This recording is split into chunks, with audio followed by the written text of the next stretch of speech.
Bonjour.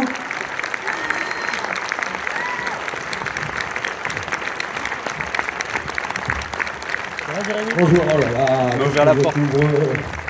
C'est vraiment, j'ai vraiment beaucoup de chance de vivre ces avant-premières, parce que vous savez, avant que je démarre, j'ai posé ça, oh, merci, c'est très gentil, merci beaucoup. Avant qu'on démarre les avant-premières, on m'a dit, bon, tu sais, les avant-premières, c'est pas souvent complet, tout ça, donc ne prends pas, voilà, c'est pas les salles de spectacle, donc sois pas triste si c'est pas comme le spectacle, et puis finalement, j'ai la chance, encore une fois, grâce à vous, de vivre une tournée avant-première incroyable, avec que des salles pleines, donc déjà, merci énormément pour votre confiance et vos venues tous les jours dans des salles différentes, à des horaires différentes, à des jours différents, c'est super. Écoutez, moi, ce que je vous propose, c'est qu'on fasse un petit question-réponse, parce que quand j'ai démarré la tournée, je me suis dit, ouais, est-ce que je prépare un truc et tout, puis en fait, je trouvais ça un peu naze de venir dans les ciné, puis de vous dire la même chose que je dis à tout le monde. Je préfère être en réaction avec vous. Donc, si ça vous... Ah oui, donc toi, t'as le trépied et tout. Tu comptes filmer le film et le mettre sur YouTube après ou... Non, parce que t'as carrément posé un trépied devant l'écran, quoi. Donc, ce que je vous propose, c'est que vous levez la main, on vous amène un micro, et puis comme ça, on discute ensemble. Je trouve que c'est plus chouette. Par contre, il faut que quelqu'un se lance. Il y a toujours un premier, voilà, là-bas, une première pour le coup. Il faut toujours que quelqu'un se lance. Après généralement, il y a plus de courage, mais il faut toujours qu'il y ait une première personne qui... Vous allez faire passer, c'est l'inconvénient des grandes salles. Ah ouais, on passe le micro, c'est bon. On s'emmerde. Allez, comment tu t'appelles? Bonjour. Bonjour. Fanny. Salut Fanny. Fanny, elle est en bas, là, c'est dimanche, elle a Ça va Fanny? Bah, je suis un petit peu déçue, il n'y a pas Arnaud, parce Ah, que apparemment, oui. t'as coupé sa scène de montage. D'accord. Donc, bah, du coup, pourquoi, en fait? Pourquoi pas? Bah, pourquoi tu l'as coupé au bout? C'est pas la meilleure première réponse que j'ai eue de la tournée. Hein. Parce qu'il n'était pas censé être amoureux d'une chèvre? C'est ça? Ah oui, alors là, tu fais référence à des vidéos Insta qu'il faut avoir vues et tout. Fanny, c'est pas très fédérateur. Donc Arnaud n'est pas là parce qu'Arnaud ne joue pas dans le film, Fanny. Mais pourquoi? Parce qu'il a fallu choisir des acteurs qui avaient la cote. Ah bah, moi, je suis déçue. Hein. Ouais. Mais Bon, c'est Fanny, pas on grave. va reprendre le micro. Allez, Fanny. Eh ben oui, je me doutais bien, mais tu m'as pas insulté encore. Non, allez, Fanny. Bon, bah, je rends le micro quand même. Voilà. Est-ce que quelqu'un a une vraie question? Ah, on en a une là. Ah, là-bas. Bonjour, Bonjour. pourquoi tu l'as appelé les Cadors? Ah, pourquoi je l'ai appelé les Cadors? Alors, je l'ai appelé les Cadors parce que je cherchais un titre pour ce film. Je me suis dit sur quoi je mise, parce que le pitch du film, c'est un mec qui est peut-être le fils de Kadhafi, qui part chercher une otage dans un camp de djihadistes avec une fichier S qui sort d'un camp de déradicalisation, un malvoyant puceau réactionnaire et un chien à trois pattes. Donc, je ne savais pas trop sur quoi miser sur le titre. Je me suis dit, c'est vachement compliqué de résumer ça en un titre. Donc, j'ai abandonné l'idée de résumer le film dans le titre. Donc, je me suis dit, bon, soit je mise sur la quête du personnage qui cherche de l'argent, soit je mise sur le trio. Et après, je me suis dit, le trio, c'est quand même la force du film, c'est ça qui fait que le film, je crois, est drôle. Donc, je me dis, non, il faut que je mise sur le trio. Et je cherchais un truc un peu ironique, parce que c'est vraiment une équipe, c'est pas du tout une équipe d'élite, hein, on est vraiment sur des gens qui n'ont rien à foutre en mission, où que ce soit dans le monde, quelle que soit la mission. Et donc, je réfléchissais un petit peu à trouver un titre un peu ironique. Donc qu'est-ce que ça pourrait être, machin. Au début j'avais pensé à équipe B, je me disais, ça fait un peu fou, donc c'est pas bien. Enfin, je réfléchissais à un truc, et puis à un moment donné, je sais pas, il y a le truc des cadors. Je me suis dit, c'est vraiment pas des cadors, donc je trouve ça marrant de les appeler des cadors, parce que c'est vraiment l'inverse de cadors. Et puis après je me disais, mais c'est con, j'ai pas la quête, j'ai pas le truc de l'aventure dans les cadors. Et puis après je me suis dit, bon, il y a quoi? C'est un mec qui est peut-être le fils de Kadhafi, donc il y a Kadhafi, le cas de Kadhafi, le gars cherche de l'or, puis après j'ai dit, putain, mais attends, en fait, en fait, les cadors, si je le dis à l'oral, ça fait les cadors, et puis si je le mets à l'écrit comme ça donne une autre signification. Donc selon qu'on le dise, ou selon qu'on le lise, on a deux significations. Et c'est comme ça que j'ai trouvé ce titre. Est-ce que ça te convient? Oui? Toi aussi tu veux savoir qu'il y a par de sa mère dans le film? Non. Mais il y a Baptiste Le Caplin, Fanny, il y a Baptiste Le Caplin. Il y a Baptiste Le Caplin dans le film. Voilà, tu peux rendre le micro, hein, je crois qu'on a terminé.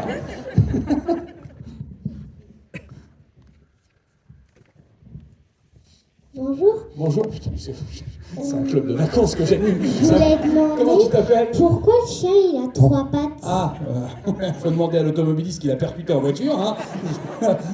Alors il a eu un accident de voiture. Je te raconte l'histoire de Tribord, c'est une très jolie histoire. Alors, dans la vraie vie, Tribord il s'appelle Bobby. Quel âge tu as? 8 ans. Ah, t'as mis du temps à t'en rappeler. Comment tu t'appelles? Inès. Inès. Alors, Inès, je t'explique. Donc, je voulais qu'il y ait un chien à 3 pattes dans le film parce que je voulais que tout le monde aille mal dans le casting. C'est-à-dire que, si tu veux, ils ont tous des problèmes, les 3 personnages principaux, c'est ça qui les rend drôles et attachants. Et je me suis dit, bah, s'il y a un chien avec eux, il faut aussi que le chien ait un problème. Donc je voulais que tous les 4 aient un truc qui aille pas, tu vois, je voulais qu'ils aient tous un petit truc qui aille pas, parce que c'est ça qui les rassemble dans le film, parce que ces 4 personnages, on va compter Bobby comme un personnage aussi, eh ben, ces 4 personnages, normalement, ils auraient jamais dû se rencontrer, c'est des gens qui vraiment n'ont rien à faire normalement les uns avec les autres, et donc il y a un truc qui les rassemble, c'est qu'ils ont tous quelque chose qui va pas dans leur vie, et c'est ça qui fait que finalement, ils vont s'attacher les uns aux autres, et qu'ils vont s'apprécier, tu vois. Et en fait, dans le scénario au départ, moi, j'avais écrit un chien à 3 pattes, donc c'est vrai que les producteurs, les financiers du film ont dit, est-ce qu'on n'a déjà pas assez avec le casting de base? Est-ce qu'on est obligé de rajouter un chien à 3 pattes? J'ai dit oui, c'est très important pour fédérer le groupe, etc. Bon, ils n'ont pas compris ma réponse, mais ils ont dit d'accord. Et puis, il a fallu en trouver un. Donc on a appelé un spécialiste, un éducateur vraiment spécialisé pour les films, qui met tous les animaux dans les films. Il y en a un en France qui est le meilleur. On l'a appelé, on lui dit, ben voilà, on voudrait un chien à 3 pattes. Alors lui il m'a dit, il était là d'ailleurs avec nous hier. Il s'appelle Alex Leloup, et il était là d'ailleurs avec Bobby, on l'a présenté aux gens. Bon, aujourd'hui il n'est pas là, Bobby, mais en tout cas il était là hier. Et Alex nous dit, mais en fait on n'a pas ça, quoi. On n'a pas un chien à 3 pattes disponible, prêt à tourner, enfin, ça n'existe pas. Et donc j'ai dit, bah, il faut qu'on en trouve un, parce que je veux absolument un chien à 3 pattes pour le film. Et on a commencé à faire des refuges, et puis on a trouvé Bobby. Et moi je suis tombé amoureux de ce chien, je l'ai trouvé incroyable, vous allez voir dans le film, c'est fou. Je pense qu'il n'y a que lui qui est pas au courant qu'il a 3 pattes, il saute, il court, enfin, c'est complètement fou. Il a été extraordinaire dans le film, et l'histoire de Bobby, elle est assez jolie. Parce que donc il a eu un accident de voiture au Maroc, enfin, c'est pas lui qui conduisait, hein. Lui il a malheureusement été percuté par une voiture, et il a été opéré, il avait les 2 pattes arrière fracturées, il y en a une que les vétérinaires ont réussi à sauver et pas l'autre. De là, il a été transporté dans un refuge en France, où il a été adopté par un refuge, entre guillemets adopté. Ces refuges, c'est compliqué, ils essaient de trouver des familles à des animaux donc, qui ont des problèmes, comme du genre de Bobby. Mais c'est très dur de trouver des familles à déjà des chiens qui ont leurs 4 pattes, c'est dur. Alors un chien qui a 3 pattes, je te laisse imaginer. Et est arrivé Alex, qui donc cherchait un chien à 3 pattes. Nous, on est tombé amoureux de Bobby. On a décidé de le sortir du refuge. Alex l'a adopté, donc maintenant c'est son chien. Donc Bobby, il a trouvé une famille. Ça, c'est plutôt chouette, parce qu'il était hors de question qu'on le ramène au refuge après le tournage. Imagine si on prend un enfant de la DAS pour le faire tourner, on le ramène pas à la fin à la DAS en disant bonne chance, Kevin, on espère que quelqu'un t'emmènera voir le film. Tu vois, on est obligé de faire quand même quelque chose. Donc déjà, c'est très chouette parce qu'on a trouvé une famille à Bobby. Et puis surtout, on l'a rendu, je crois, très heureux, parce que tu sais, quand on travaille avec des animaux au cinéma, il y a 2 choses qui sont extrêmement importantes pour que ça se passe bien, et puis parce que c'est comme ça qu'il faut faire avec les êtres vivants, c'est les animaux, il faut leur donner beaucoup d'amour et il faut jouer avec eux. Donc si tu veux, quand Bobby tourne des scènes avec nous, pour lui, il vient jouer. Donc on était dans le désert avec Bobby, enfin, on était au Maroc, pas toujours dans le désert, mais une bonne partie dans le désert. Il avait une petite camionnette réfrigérée, tu vois, où il pouvait dormir et se reposer. Et quand on sortait de la camionnette, bah, Bobby était super content, parce que pour lui, il allait jouer avec nous pendant 1 heure, 2 heures, 3 heures. Et ce qui est très beau avec l'histoire de Bobby, c'est que moi, je l'ai connu vraiment quand il sortait du refuge. Et je ne sais pas si ici, il y a des gens qui ont des animaux, mais il y a beaucoup de gens qui ont des chiens ici, des chats, etc. Ouais, voilà, il y a beaucoup de gens, pratiquement toute la salle. Et même les autres, hein, qui n'ont pas forcément d'animaux, mais qui les aiment. Donc, vous savez, quand vous caressez un chien, un chat, bon, il a une réaction. C'est-à-dire vous sentez qu'il est content, que vous le caressez. Il y a des animaux plus ou moins expansifs, mais enfin, globalement, vous sentez quand même que l'animal est content. Et Bobby, c'est un animal de la rue, donc il n'avait pas l'habitude d'être caressé, il était plutôt craintif des êtres humains. Et donc au tout début, quand moi je suis allé travailler dans le centre de Alex avec Bobby, qui sortait tout juste du refuge, c'était même un peu triste parce que en fait, quand tu le caressais, il se passait rien, quoi. On voyait que c'était un truc pour lui. Bon, il disait rien, mais tu voyais que ça lui faisait pas grand-chose, quoi. On lui avait pas appris en fait à recevoir de l'affection et de l'amour. Et si tu vois Bobby maintenant. Là, j'ai fait une interview avec Bobby il y a 1 semaine. Il était allongé sur le dos, sur moi, comme ça, en train de se faire gratter le ventre pendant qu'on posait des questions. Et ça, c'est une vraie évolution pour ce chien. Et ça prouve une seule chose, c'est qu'il est heureux. Et donc, je vais te dire, Inès, quelle que soit l'issue de ce film, si ça a permis juste de sauver ce chien, vraiment, j'en suis déjà très fier.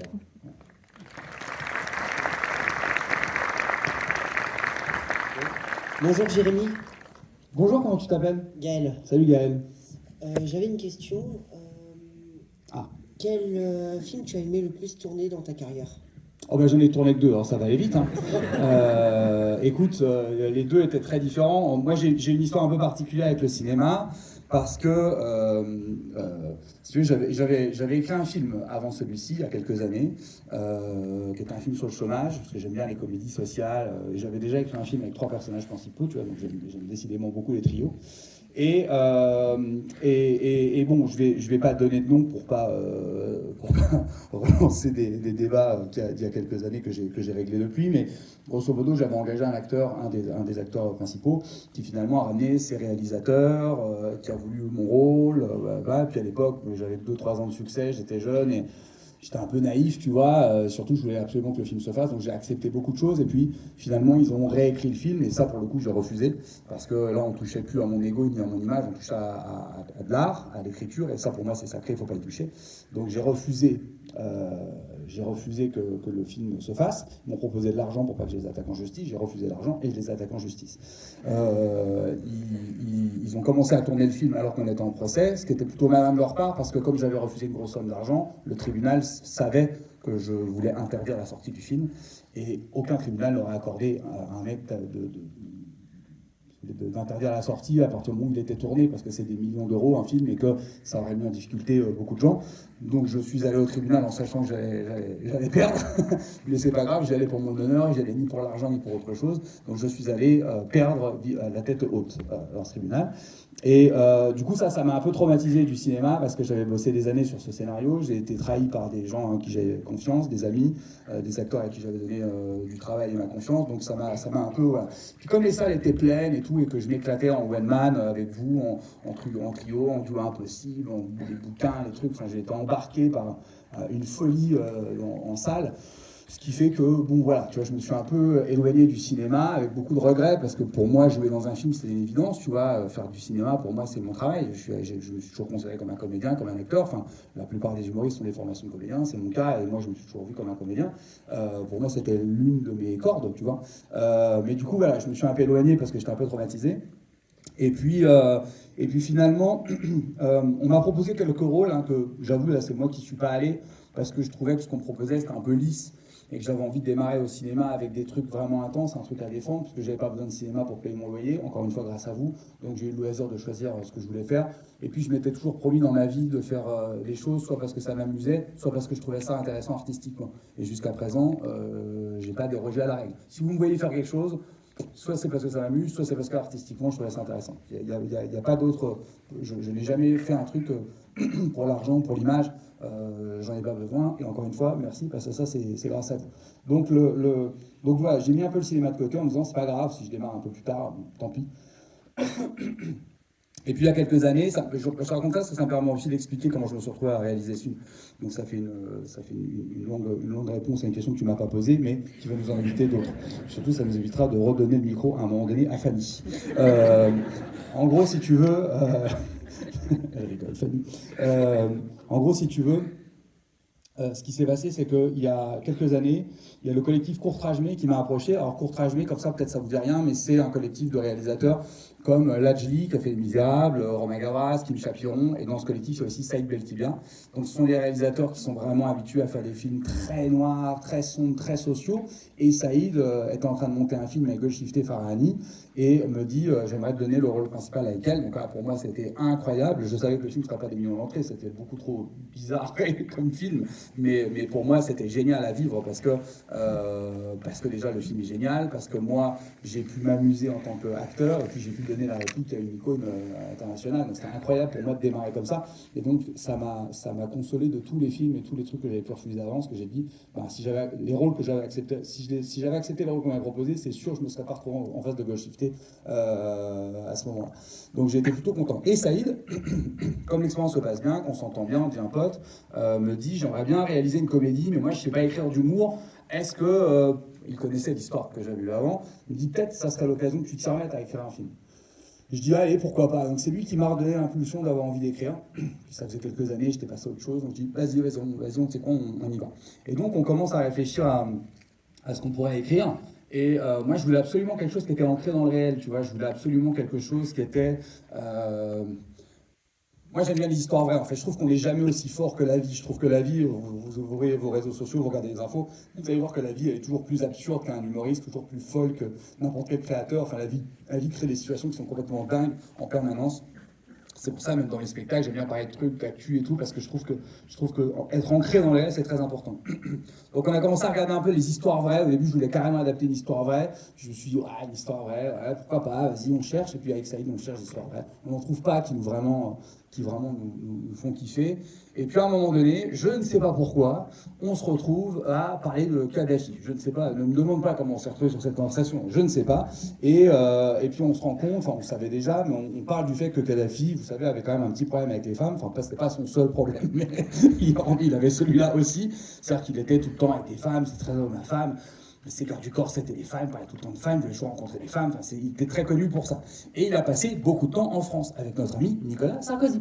Et on s'est dit, il a forcément eu, ou voulu en tout cas, avoir des aventures en France. Et on a commencé à se marrer en se disant, ça se trouve, il y a des Français qui ne connaissent pas leur père, ça se trouve, c'est Kadhafi, et ils ne le savent pas. Et donc on a commencé à partir de cette histoire-là. Et puis en creusant la vie de Kadhafi, on s'est aperçu d'un truc que je vous raconte dans le film aussi, et qui est vrai, c'est que Kadhafi, quand il est mort, il était considéré comme l'un des hommes les plus riches du monde. Et un peu avant de tomber, comme il sentait un peu le vent tourner, il avait planqué son oseille un peu partout dans le monde, on ne sait pas trop où. Et une fois qu'il est mort, il y a de l'argent qui a été volé aussi et dilapidé. Donc à l'heure où je vous parle, il y a des mecs en 2026 qui sont encore en train de chercher l'argent de Kadhafi. L'or, l'argent liquide, etc. etc. Et donc on s'est dit, donc attends, s'il y a un gamin qui est né dans les années 80, 90, ben ça veut dire que quand il a 20, 25, enfin quelques années près, ben du coup c'est quand son père meurt, donc potentiellement il peut devenir un de ces chasseurs de trésors. Et nous on peut le retrouver 10 ans après. Donc ça collait parfaitement à l'âge du personnage, etc., etc. Donc on est parti de ce principe-là. Et puis bon, après, moi j'ai rajouté des chiens à trois pattes, bon, des machins, après je suis parti dans un délire. Mais ça nous a donné un prétexte pour avoir une histoire potentiellement vraie. Et moi je trouve que ça c'est super. Et en fait, plus tu veux faire des films absurdes, plus tu veux mettre de l'humour, plus quand tu as une base réelle, enfin plus c'est fort. Si tu veux, c'est comme une caricature. Tu fais pas une caricature sur un visage que tu connais pas. Si je prends quelqu'un que tu n'as jamais vu, je te fais une caricature, tu vas pas te marrer, parce que tu vas me dire, mais je sais pas qui c'est. Et c'est la même chose dans l'humour. C'est pour ça que c'est bien de s'ancrer dans le réel. Parce que quand tu t'ancres dans le réel, ben, les gens, ils ont un curseur de base. Ce qui fait que quand tu mets le curseur là ou là ou là, il faut que ce soit par rapport à quelque chose, tu vois. Et donc on a écrit ce film, et puis au bout de quelques temps, Saïd a fini par me dire, écoute, je crois qu'il faut que ce soit toi qui le réalise, parce que je pense que j'avais pris beaucoup de place dans l'écriture, je m'étais vraiment embarqué dans le projet, j'écrivais tout le temps et tout. Et Saïd, mais en très bon terme, hein, on s'est encore écrit hier soir, tu vois, donc tout va bien. Hein. Mais il me l'a dit, écoute, il faut que vraiment que ce soit toi qui le réalise. Donc au final, je me suis retrouvé à la réalisation de ce film, ce qui n'était pas du tout prévu. J'étais terrorisé à l'idée de le faire, parce que je me suis dit, mais attends, moi je veux juste être acteur et auteur, et c'est tout. Et puis les producteurs m'ont fait un petit travail pour me rassurer, ils m'ont dit, ouvre le scénario n'importe quand, n'importe où, mets ton doigt sur une scène et décris-la. Ils m'ont fait l'exercice 4-5 fois, et c'est vrai que dès que je mettais le doigt sur une scène, j'avais tout dans la tête, quoi. J'avais vraiment le décor, les images, les couleurs, je voyais les plans, je voyais la manière dont il fallait jouer la comédie, etc. Donc je me suis lancé et je dois avouer que c'était totalement extraordinaire à faire. Tu vois, j'ai trouvé que c'était l'un des trucs les plus incroyables. Avec le One, j'ai eu la chance dans ma carrière de faire plein de trucs différents au-delà du One, tu vois, de faire de la mise en scène, d'écrire des trucs, des bouquins. J'ai travaillé à la télévision, je le fais encore pour certains de mes artistes, j'ai écrit des chroniques pour la radio et la télé. On m'appelle aussi pour faire un peu script doctoring sur les scénarios de cinéma, donc ça c'est aussi un exercice qui est super. On m'appelle je jette sur des scénarios, des structures, des vannes, des trucs. Enfin bon, j'ai la chance de faire plein de choses différentes dans ma vie, mais c'est vrai qu'il n'y a rien qui égalait en termes d'intensité, d'implication intellectuelle le Wayman, parce que c'est fou. Eh ben, je ne peux plus le dire maintenant, parce que la réalisation de cinéma, ça égale largement. Je ne compare pas les deux, hein, c'est incomparable. Les gens ils me disent qu'est-ce que tu préfères, comme si je te demande si tu préfères la côte de bœuf ou le vélo. Enfin, ça n'a rien, c'est tellement, c'est complètement à l'opposé. En même temps, bizarrement, c'est ce qui en fait un point commun. Ça reste raconter des histoires et faire des vannes, donc sauf qu'au lieu de tout vous décrire, je dis alors vous imaginez un canapé, là on me donne le canapé, mais sinon c'est quand même ça reste du rythme et de l'écriture et de la dramaturgie. dans mes spectacles qui font 2 heures, voire 3, voire 3h30 quand je suis en forme, c'est pareil, j'ai l'habitude de créer de la dramaturgie, parce que je peux pas tenir les gens uniquement avec des vannes. Tu vois. Je peux pas faire 3 heures de vannes les unes derrière les autres. Genre ça, les gens, au bout de 2h15, tu peux pas rire en continu. Tu es obligé de tenir les gens par d'autres choses. C'est pour ça que dans mes spectacles, je vous fais peur, je vous fais rire, je vous provoque, je descends à la salle, je vous insulte, je remonte, je fais un personnage, je change tout le temps la dynamique. C'est ce que je fais dans le film. Vous allez voir, accrochez-vous parce que ça va vite. Hein. Je fais beaucoup de trucs pour vous garder tout le temps. Alors là, il fait 1h37, rassurez-vous, il fait pas 3 heures. Je me dis, j'ai quand même moins de choses à dire que Titanic, donc faut que je me calme. Tu vois, mais voilà, j'ai essayé de. Donc si tu veux, c'est très dur de te dire ce que j'ai préféré faire parce que c'est tellement différent. Alors peut-être que. Et puis là, c'est mon bébé, tu vois, je l'ai réalisé, je l'ai écrit, j'ai bossé 4 ans dessus, je suis allé chercher des financements, je suis allé chercher les sous pour le faire. Ce qui n'est pas facile avec le pitch que j'ai. Hein. Je peux dire que quand ils ont pris le chèque, ils m'ont vendu, ils ont gardé comme ça, ils m'ont dit on est d'accord que ton public, il vient voir tout ce que tu fais. Hein. Et voilà, donc c'est impossible de te répondre, tu vois. Entre tourner une comédie que j'ai écrit, réalisée et donner la réplique à Goshifté Farahani, on est à des autres. C'est impossible de dire ce que j'ai aimé, c'est une expérience. Si je dois parler d'intensité, bah évidemment, ça c'est 4 ans de ma vie. Donc, tu vois, si je dois choisir, je te dirais ça. Mais en même temps, donner la réplique à cette femme dans un film de genre comme ça, c'était aussi incroyable comme expérience. Voilà. Juste devant, là, gauche, milieu. Je me lève. Attends, gauche ou milieu? Comment tu t'appelles? Je m'appelle Louis. Salut Lou.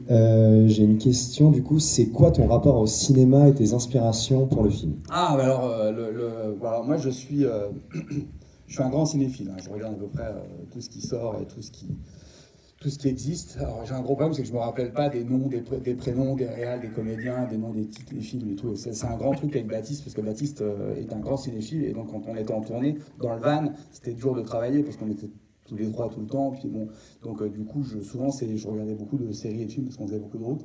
Et à chaque fois, Baptiste disait donne-moi une série, donne-moi un film, parce que lui retient tout. Et 9 fois sur 10, je l'avais vu. Donc je crois qu'il a vécu 45 fois dans sa vie. Ah ça, ok, je l'achète. Et je regardais, pendant 10 minutes, je l'ai vu. Ça, il a vécu tout le. Donc je regarde et je regarde vraiment beaucoup de choses depuis petit. Alors moi, j'ai plutôt une culture anglo-saxonne sur l'humour, tu vois, sur les films, sur les comédies en tout cas. J'avoue que je regarde pas beaucoup de comédies françaises. Je regarde beaucoup de films français, mais les comédies, je suis plutôt anglo-saxon. Donc je vais aimer des choses comme les frères Cohen, je vais aimer des choses comme les frères Farrelly. Donc tu vois, ça va passer tu vois, c'est des films très différents. Tu as des gros blockbusters américains, et puis tu as des choses un peu plus pointues. Tu vois, moi je suis un grand fan de Big Lebowski, mais je vais aussi aimer tous les Jim Carrey. Donc je vais passer de trucs très différents. Après, si je dois parler de comédie française, il y en a quand même certaines qui m'ont énormément plu. Et je pense que si on devait trouver une inspiration à ce film, je pense que ça serait Le Père Noël est une ordure. Pourquoi Le Père Noël est une ordure? Parce que déjà, j'adore les films sociaux. J'aime bien montrer des gens qui vont pas bien. Je trouve que c'est les plus drôles et que c'est les plus touchants. Et vous allez voir, ils vont pas très bien. Je trouve, et c'est ça Le Père Noël est une ordure. La force du Père Noël est une ordure, c'est qu'ils ont réuni des fous qu'on a tous croisés dans notre vie, sauf qu'on les a jamais croisés tous en même temps. Et eux, ils les ont réunis dans la même pièce. Et donc, c'est extraordinaire. Donc, c'est que des zinzins, à leur manière. Certains qui font semblant d'aller bien alors qu'ils vont très mal. Certains qui ont l'air d'aller mal, alors en fait, ils vont super bien. Donc, c'est ça, Le Père Noël est une ordure. Et puis, surtout, Le Père Noël est une ordure, c'est des personnages secondaires très forts. Et ça, c'est un truc qui m'a beaucoup inspiré pour le film. Vous allez voir qu'il y a des personnages qui vont arriver dans le film au fur et à mesure. Et vous allez voir bien vous accrocher parce qu'ils sont encore plus tarés que les 3 persos principaux. Et ils passent dans le film, ils restent 10 minutes, ils repartent, tu les vois jamais, puis à un moment donné, ils reviennent. Enfin, voilà. Et ça, c'est un truc que j'aime énormément. Et puis, encore une fois, les fous, quoi. Ce film, c'est une réunion de gens que vous pourrez éventuellement croiser dans votre vie, j'espère pas trop longtemps, qui sont à la limite de ne pas exister tellement ils sont zinzins, mais qui peuvent exister. Et après, de mettre tout ce monde-là dans une comédie d'aventure, ça, c'était un truc que je voulais parce que je veux aussi que les gens ils voyagent quand ils vont au cinéma. La démarche du cinéma, pour moi, c'est la même démarche que le spectacle. Quand il y a beaucoup de gens qui m'ont vu sur scène. Voilà. Donc, si vous voulez, quand vous venez voir les spectacles sur scène, je pense que vous aimiez ou pas mon spectacle, il y a un truc qu'on ne peut pas m'enlever, c'est que je crois que je suis assez généreux en termes de durée de spectacle, de texte. Vous voyez, je me suis pris la tête pour vous. Je suis allé travailler, j'essaie de vous sortir des choses que vous ne connaissez pas, j'essaie d'être différent dans mon style, dans mon texte, dans mes vannes. Parce que j'ai conscience que vous avez payé 40, 50, 60 balles pour venir me voir, vous avez pris une nounou, une babysitter, vous avez bloqué une soirée, voire une matinée si c'est anesthésie générale. Donc j'ai conscience qu'il y a une démarche et qu'il faut que ça vaille le coup pour vous. J'ai conscience qu'il y a une grande offre sur le marché et qu'un artiste, pour moi, il doit vous faire des propositions. C'est-à-dire qu'un artiste, il ne doit pas regarder ce qui marche et dire je vais faire pareil. Ça, c'est pas un artiste, c'est un copieur. Un artiste, c'est quelqu'un qui vient en disant je vous propose quelque chose de différent. Et c'est risqué, parce que quand tu as du public, quand au début, il y a 15 ans, genre, je m'en foutais, j'avais rien, je ne pouvais rien perdre, donc j'arrivais en étant moi-même, et puis vous m'avez aimé pour ce que j'étais. Quand ça commence à marcher, tu as une maison, après tu as des employés, tu as aidé des gens, machin, puis tu commences à avoir un train de vie cool, là c'est dur de continuer à faire des propositions, parce que tu te dis, bah, pourquoi je ne ferais pas la même chose que d'habitude? Ils sont contents, moi je gagne ma vie, voilà. Mais non, c'est pas ça mon travail. Donc mon travail, c'est de me mettre un coup de pied aux fesses à chaque fois que je veux commencer à un peu trop, tu vois, si je veux un peu trop de sécurité, c'est de me mettre un coup de pied au cul en me disant non, je dois faire une proposition différente et originale. Et toujours travailler, parce que c'est ce que je vous dois, en fait. Vous avez réalisé mon rêve, donc je vous dois quelque chose. Et sur ce film, je me suis dit, ok, je commence à discuter avec les gens du cinéma, regarder un peu, qu'est-ce qui marche pas, etc. Bon, on me dit, oui, le cinéma, les gens n'y vont plus. J'ai pas l'impression que les gens n'y aillent plus, puisqu'il y a quand même des films qui font 8 millions, 10 millions, 11 millions, comme mon copain Artus. Donc il y a quand même des gens qui vont au cinéma. C'est juste qu'ils sont de plus en plus sélectifs. Donc il y a une question à se poser. Est-ce que les gens vont plus au cinéma, ou est-ce qu'ils sont un peu plus sélectifs que d'habitude? Donc moi, je me dis, il faut qu'on leur offre aussi quelque chose à ces gens. Il faut que ça vaille le coup de venir voir le film au cinéma. Donc typiquement, l'aventure, ça permet de valoir le coup. Par exemple, ce film, il a été tourné en scope. Alors, ça vous dit rien, scope? Ça ne me disait pas grand-chose non plus il y a un an, maintenant je sais ce que ça veut dire. Mais en scope, ça veut dire que 100% de votre écran va être utilisé. C'est-à-dire que ça ne va pas être une image qu'on va étirer pour vous faire croire que l'écran est pris. Non, en scope, c'est tourné exprès pour les salles de cinéma. Ce qui fait que c'est un peu chiant quand tu es en tournage, c'est un peu plus de contraintes, mais putain, ça vaut vraiment le coup quand tu vois le film dans la salle. Je suis allé chercher un monteur qui s'appelle Stéphane Pereira. Ça vous dit rien, Stéphane Pereira? Mais Stéphane Pereira, c'est le monteur de Astérix Mission Cléopâtre. Je suis allé le convaincre au scénario parce que je le voulais lui. Pourquoi? Parce que je voulais un ponte du montage. Parce que moi, j'ai de la folie dans la tête. Donc il me fallait quelqu'un qui me dise, tu vois, un truc solide sur lequel je pouvais mettre de la folie. Pour le mix du film, je suis allé chercher Vincent Arnardi, que j'ai convaincu au scénario. Ça vous dit rien, Vincent Arnardi? C'est le mixeur de Amélie Poulain, qui a eu un César pour ça. Donc, vous voyez ce que je veux dire, c'est que je suis allé chercher chaque poste de ce film, je suis allé chercher les meilleurs en me disant, je veux qu'ils aient une expérience unique quand ils viennent voir le film. Je veux pas dire c'est une comédie, c'est pas grave l'image, c'est une comédie, c'est pas grave la musique. La musique, je suis allé chercher Chinese Man, qui est un groupe de musique électronique, certains d'entre vous connaissent, d'autres pas. C'est une référence un peu pointue, mais c'est des gens qui remplissent des salles depuis 20 ans dans le monde entier et qui ont fait une musique extraordinaire. Les musiques que vous allez entendre dans le film, certaines ont été composées exprès pour le film, et puis d'autres sont des tubes de Chinese Man qui m'ont donné pour le film. Donc ce que je veux dire, c'est que chaque poste de ce film a été fait pour que ça vaille le coup de se déplacer, que ça vaille le coup de venir un dimanche après-midi dans une salle de cinéma. Et je crois que c'est la promesse qu'on doit faire aussi aux gens quand on leur donne le cinéma. Si j'avais vendu ce film à Amazon ou Netflix, peut-être que j'aurais pas fait tout ça. Je vous serais dit que ça sert à rien, vous le regarder sur une télé ou sur un écran d'ordi. Mais là, je sais que vous allez le voir en salle. Et donc, je fais en sorte qu'au-delà du rire, ça, le rire, c'est la promesse, c'est mon travail de base, bien sûr. Mais il faut aussi quand même que, putain, quand vous déplacez en salle, vous dites, putain, il s'est pas foutu notre gueule, ils se sont pris la tête. Je suis allé chercher de l'argent et j'ai tout mis dans le film pour que vous ayez une vraie expérience cinématographique. Je sais pas si ce film va marcher, pas marcher, je ne sais rien, on verra bien. Mais en tout cas, j'aurais mis toutes les chances de mon côté et je suis fier de vous le montrer. Parce que je sais qu'en tout cas, vous ne pourrez pas ressortir en vous disant il s'est foutu de notre gueule. Ça aussi. Je ne sais pas si le film vous aimez, mais en tout cas, vous ne direz pas il s'est foutu de nous, il nous a fait un téléfilm qui nous a foutu dans le cinéma. Non, ça, vous ne pourrez pas le dire. J'espère pas. Enfin, vous pourrez le dire, mais ça ne sera pas vrai. Là-bas. Ah, des dernières. Ah, bah, attends. Hein? Attends. Bonjour. On fera après, vite fait. Vas-y. Je voulais juste. Kevin, je suis l'enfant de la DAS de tout à l'heure. Ah oui, là, c'est toi, d'accord, ok. Félicitations pour le rôle dans le film. Merci. Moi, je voulais juste savoir comment avais-tu choisi le casting? Ah, alors, ouais, putain, c'est une réponse longue, mais elle est hyper intéressante. Ouais. Alors, je t'explique. Désolé. Alors, je t'explique, Kevin. Je vais essayer de le faire rapidement. Vous avez l'habitude que je parle vite, donc vous ne serez pas perturbé. Donc, en fait, il y avait une première version de ce film que j'avais écrite, la toute première version. Il y avait 3 personnages principaux, dont Guillaume Batz. On commence le financement du film, Guillaume Batz meurt. Tu vois, Fanny, qu'il ne faut pas prendre ses amis dans les films. Donc Guillaume meurt, donc il m'aura vraiment cassé les couilles jusqu'au bout. Et donc, plus de film, hein, du coup, puisqu'on a perdu l'acteur principal et que tu peux pas remplacer Guillaume, hein, parce qu'il faut trouver un acteur qui est comme ça, donc c'est compliqué.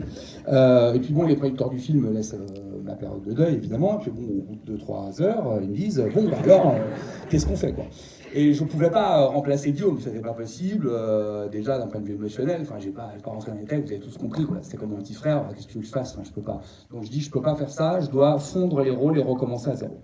Donc je commence à réfléchir un petit peu à comment faire, et puis l'un de mes producteurs a une très très bonne idée, il me dit peut-être tu pourrais mettre une femme aussi, parce qu'au départ c'était 3 mecs, peut-être tu peux mettre une femme, je dis c'est une super idée, ça ajoute une touche féminine au film, c'est génial.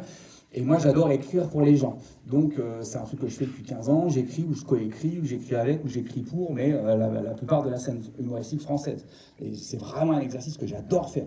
Donc, je me dis, putain, qui je pourrais prendre en femme? Et puis, j'avais le sketch, vous savez, avec Laura Felpin du Confessionnal. Ceux qui n'ont pas vu, je vous conseille d'aller le voir. Sauf si vous êtes catho un peu susceptible, n'allez surtout pas voir ce sketch. Mais si vous êtes assez open, allez-y, vous allez vous marrer. Et j'avais vu Laura déjà à l'Olympia et tout ça. Et j'adore cette comédienne, j'adore cette fille. Et je commence à apprendre un peu le personnage. Elle a des personnages un peu comme ça, un peu Kaira, un peu zinzin et tout machin qui me font marrer. Et je me dis, ok, je vais prendre ça en base et je vais écrire le film pour elle, sans savoir du tout si elle allait accepter le rôle ou non. Donc je commence, si vous voulez, à écrire le personnage pour Laura. Et je suis hyper inspiré. Donc je crée le personnage de Zulika. En parallèle, ça me débloque sur le personnage d'Oriane, donc j'ai écrit un autre personnage pour remplacer celui de Guillaume. Et je finis le scénario. J'envoie à Laura, en lui disant, écoute, j'espère que tu vas kiffer parce que je vois pas à qui je vais proposer ce film si tu veux pas le faire. Parce que n'importe quelle comédienne de Paris m'aurait dit, mais mec, on voit bien que tu l'as écrit pour Felpin et qu'elle t'a dit non, en fait. Donc c'était vraiment grillé. Donc du coup, je lui envoie en croisant les doigts. Elle me dit, écoute, je monte dans un train.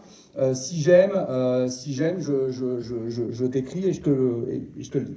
Et elle m'écrit au bout d'une heure, elle me dit écoute, je pleure de rire dans le train. Elle dit les gens, rien, je gêne tout le monde parce qu'elle dit chaque phrase, je me fais avoir, donc j'ai des éclats de rire, j'arrive pas à contenir parce que je les vois pas arriver moi-même et tout. Elle me dit j'ai appelé personne encore, mon agent manager. Elle me dit je te dis oui, parce que vraiment je suis trop content de faire le film, je suis sûr que ça va être super. Et voilà. Et donc ensuite, il nous fallait le comédien. On a commencé à réfléchir un petit peu à quel comédien serait super dans le rôle. Puis à un moment donné, il y a Éric Judor qui vient dans la conversation. Je dis, mais putain, Éric Judor, mais évidemment. Éric Judor fait vraiment partie de ces gens que j'admire, que j'aime énormément humainement et que j'avais jamais rencontré. Donc, tu sais, dans le métier, on se rencontre pas tout le temps, tous des fois on se croise et puis on se voit pas. Ramzi, par exemple, je le connaissais un peu, j'ai déjà tourné avec lui et tout, mais Éric, je l'avais jamais rencontré. Et je dis, putain, Éric, ça serait vraiment génial. Donc, j'appelle Éric. Je me rappelle toute ma vie, j'étais dans mon jardin, je l'appelle et je sais pas, il entend un de mes chiens aboyer ou je sais pas quoi, il sait pas du tout pourquoi je l'appelle, il me fait 1h30 d'impro au téléphone, de conneries, on fait que rire, il sait toujours pas pourquoi je l'appelle. Au bout d'1h30, je finis par lui dire, Eric, attends, j'ai un truc à te proposer. Je dis, je vais tourner mon film, je commence à lui faire le pitch et tout, et puis il me dit, attends, c'est quoi les dates de tournage? Je lui donne les dates, il me dit, ah putain, ce sera pas possible, j'ai un film qui se tourne à ce moment-là, ça va être compliqué et tout. Et il me dit, mais bon, on voit quand même le scénario. Je dis, ok. Et puis finalement, il lit le scénario. Et au bout il m'appelle, il a lu genre 20 pages. Et il me dit, écoute, j'ai lu 20 pages. Si tout le film est comme ça, je décale mon tournage et je le fais. Je dis, putain, super. Ok, bah vas-y, continue. Donc, on raccroche. Et il ne me rappelle pas. Donc je me dis, apparemment, à la 21e page, il a décroché. Donc finalement, je reviens un peu vers lui, je fais t'as pu lire, et il me dit ouais, je t'appelle ce soir, il me rappelle, et puis il me dit écoute, le film, je le trouve vraiment super, mais le personnage d'Oriane, je trouve qu'il s'éteint un peu au fur et à mesure du film, je trouve ça un peu dommage, tout le film est génial, tout tient bien comme ça, et il me dit mais réécris pas pour moi, de toute façon j'ai un tournage, donc ça va être compliqué. Je dis attends, laisse-moi relire, laisse-moi regarder, etc. Je raccroche, je me dis je peux absolument pas perdre Éric Judor, ça serait... Puis je trouve que le casting il est super pour les gens, tu vois, je trouve qu'il y a un mélange, je trouve que c'est frais, je trouve qu'il y a un truc, il y a une vraie proposition qui est cool. Et je voyais trop Éric dedans. Donc, je relis le scénar et je m'aperçois qu'il a raison. En fait, il a raison. Le perso, je l'avais moins bien travaillé que les autres. Mais certainement parce que je pensais à personne en écrivant. Donc, j'étais moins inspiré. Donc, je me refais tout Éric Judor en une soirée. Je me fais Platane, Problemo, Eric et Ramzi, les films, les sketchs. Je me refais tout pour me remettre la mélodie d'Éric dans la tête. Le lendemain, je vais au bureau, j'écris toute la journée. Je le rappelle le soir, je lui envoie le scénar, je lui dis ouvre le mail et je lui dis écoute voilà, il y a tout ce que j'ai mis en rouge, c'est ce que j'ai écrit de nouveau. Et il me dit, mais mec, il y a 20 ou 25 pages de plus. Là, je fais, ouais, j'ai vraiment. Et il éclate de rire. Il me dit, t'es vraiment taré. On m'avait dit, on me dit que t'étais taré, mais t'es vraiment taré. Et il me dit, bah écoute, je lui dis pas, de toute façon, si tu m'as réécrit un scénario en une journée, si j'aime pas le rôle, tu le réécriras dans l'avion. Et c'est comme ça que Eric a accepté le rôle. Donc, il m'a non seulement aidé vous allez voir que là, Ryan, le personnage, il s'éteint pas du tout au milieu du film, hein, parce que là, du coup, j'ai remis des couches sur le scénar.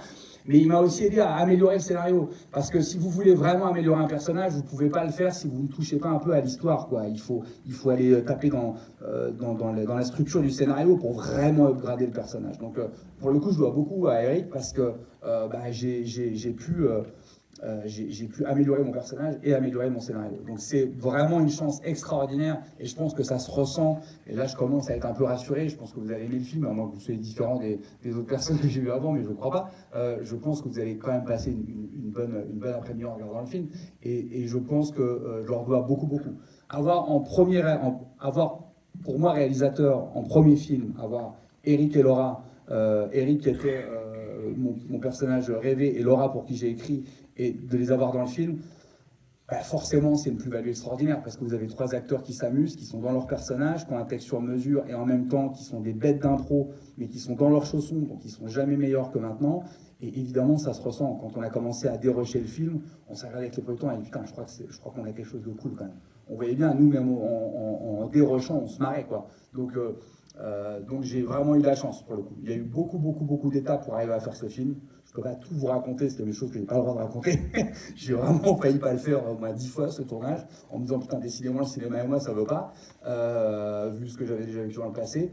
Mais la succession ensuite de chances que j'ai eues a été à la hauteur de toutes les malchances que j'avais pu avoir avant. Parce que ça c'est l'histoire de ma vie, c'est toujours en haut, en bas, en haut, c'est toujours très intense. Mais du coup, le résultat c'est que j'ai vraiment le film que je voulais.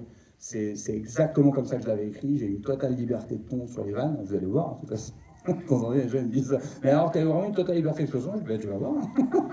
Donc, je pense que vous allez voir qu'on m'a laissé dire tout ce que je voulais. Il n'y a pas beaucoup de vannes, comme vous allez entendre, que vous avez déjà entendu dans une salle de cinéma. Donc c'est ça qui est chouette, c'est qu'on m'a vraiment laissé faire le film que je voulais. Bon, je dois vous laisser, je crois. Et on va faire une dernière photo, tout le monde Alors, reste cette bien petite à sa photo, ça place vous et on embête de sourit. vous lever, ça nous fait